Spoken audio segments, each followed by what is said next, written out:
বন্ধুরা, একটা গুরুত্বপূর্ণ খবর দেখাবো যে বয়োজ্যেষ্ঠ পীর ফুরফুরা শরীফের পীর সাহেব ইব্রাহিম সিদ্দিকী হুজুর কেবলার বাড়িতে কাসেম সিদ্দিকী যখন তৃণমূল দলের যখন সাধারণ সম্পাদক হয়েছে, এখন ঘুরে দেখছিল, তারই মধ্যে এসে পৌঁছালেন ইব্রাহিম সিদ্দিকী হুজুরের বাড়িতে। ইব্রাহিম সিদ্দিকী সরাসরি তাকে কি প্রশ্ন করলো সেটা তোমাদেরকে দেখাবো ভিডিওতে। ভিডিওটা দেখুন এবং ব্যাপক শেয়ার করুন। এরকম প্রশ্ন করা অবশ্যই দরকার সবাইকে, সেটা হয় বা শাসকের পক্ষে বা শাসকের বিপক্ষে, কিন্তু সরাসরি প্রশ্ন করলে বিভ্রান্তটা কম হবে। ভিডিওটা দেখুন এবং ব্যাপকভাবে শেয়ার করুন।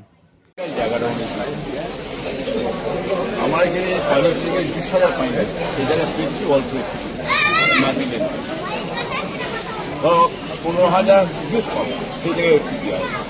তারপরে কথা হচ্ছে লাইট টাইট এবার কম হচ্ছে, তুমি দেবে কোথা থেকে? তোমাকে তো সরকার দেয়নি, পুরো তোমাকে যে জিনিসটা দিয়েছে ওই জিনিস মানে দেয়নি। এর আগে তো সামনে আই বলছি পুরো তার ভাই কমা, এর আগে যেসব ছিল কাজকাম করেছিল আমাকে তো কিছুই দেয়, পানিয়ে দেয়নি, নদীর লাইনও দেয়নি, আর লাইট ফাইট কিছুই দেয়, আর ওইখানে করে। এখন তো তুমি তো এসেছো, এখন তোমার ঘাড়ে চাপ পড়েছে, একটা পথ দিয়েছে, কিঞ্চিত এসেছে তুমি, কিন্তু এরকম কিঞ্চিত দিলে তো কাজ হবে না। আগামীতে ইনশাআল্লাহ সুন্দর করে করা হবে, যেহেতু 69 জন পীর সাহেব এবং পীর জাদাকে দিতে হয়েছে। তুমি 69 দিন এবারে এই যে টাকায় 208 কোটি টাকা দিয়েছে গঙ্গাধর নারায়ণ, আর আমার এখানে 2,40,00,000 টাকা কি হবে? একটু একটু দিতে দিতে চলে, কিছুতে দেয়নি। ওখানে লোক কম, ওখানে 4-5 কোটি লোক হয়, প্রায় 4-5 লাখ লোক হয়, সেখানে 208 কোটি দিচ্ছে। এখানে 30 লক্ষ লোকের সমাগম হয়, সেখানে দিচ্ছে কত? 2,40,00,000 টাকা। তুমি কি করবে? কাকে দেবে? কার মন রাখবে? কিছু না কিছু পেয়েছে, আমি তো খবর দিচ্ছি। আর কিন্তু এরকম ভাবে এই সরকার ফাঁকি দিলে হবে না। আমি শোনো, আমি বাবু মুখ পাতলা লোক, আমি ও কাউকে ছেড়ে বলিনি, অন্যায় ন্যায়। অতএব রাজ্য সরকার যেটা করতে চাইছে ভালো ভালো ধরে নেয়, যেটা দিয়েছে এটা একমাত্র দিচ্ছে সংখ্যালঘুদের ভোটটা টানার জন্য অল্প কিছু দিয়ে ছেড়েছে, এভাবে দিলে হবে না। নিয়মের যেটা পাওনা আমাদের, সেটা দিক দিলে কাজ হয় আমাদের। এখন তো আপনার ছেলে সবে 4 মাস হাতে পেয়েছে। 4 মাসের মধ্যে তো আমি ফুরফুরা শরীফ এবং তারকেশ্বর আমি নিজে গিয়ে কাজগুলো করছি। আগে যাদের হাতে ছিল তাদের কথা তো একটু আপনাকে বলতে হবে, তারা কিভাবে আপনার সঙ্গে কি আমার সঙ্গে কোনো চাচাদের সঙ্গে আলোচনা করে কাজ করে ঠিক হবে, সেটা আমি বলেছি। সেটা এর আগে যখন এবারে বৈঠক হলো, তেসাল সাল আগে বৈঠক হলো, আমাকে ডাকেনে। এর আগেও ফাঁকি দিয়েছে, ডাকেনে। এর আগে যে টাকা দিয়েছে, কোটি কোটি টাকা দিয়েছে, সেই টাকা এখন বলছে উন্নয়ন হয়নি, কিছু হয়নি, সব শুনতে বলছে। তা এর আগে 18 কোটি টাকা দিয়ে ওই শামীম না কি নাম ভুলেছি,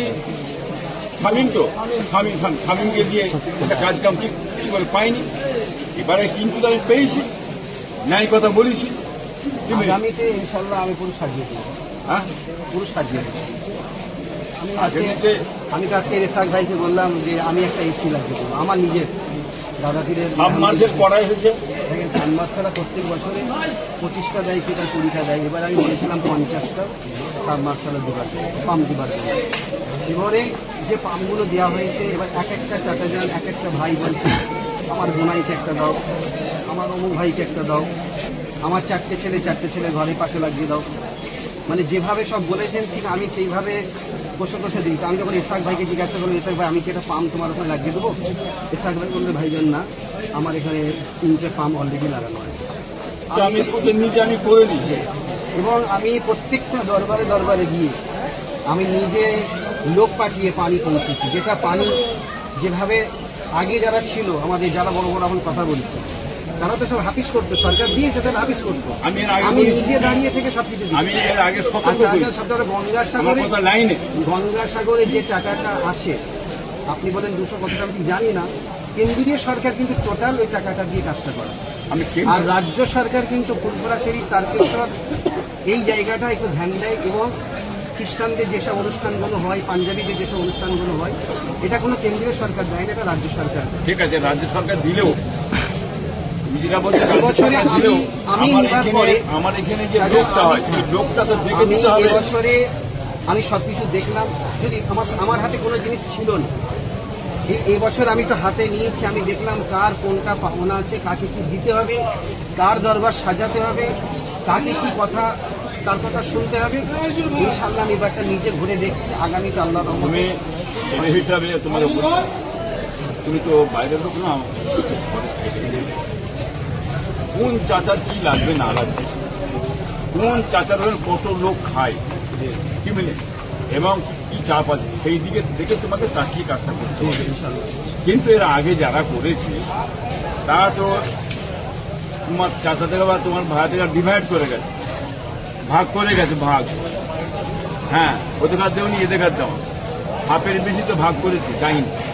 দেখুন ওই জিনিসটা তোমার মধ্যে না আসে, তুমি দায়িত্ব সরকার দিয়েছে, কি মিনে তোমার কাজ হবে সমস্ত সমানভাবে, কে সিপিএম, কে কংগ্রেস, কে তৃণমূল, কে বিজেপি, কোটা নয়, তোমার কাজ হবে যে কি করছে আমার দরকার, দাদা পেয়ে এসেছে ইশারা আমাদের করে সেটা সমস্ত জায়গায় সমানভাবে যেন পৌঁছায়, এইটা দেখতে চাই আমি। আমি নিজে, আচ্ছা বলুন, যারা আগে নিয়েছে, যারা বড় বড় কথা বলছে এখন, তারা তো কোনোদিন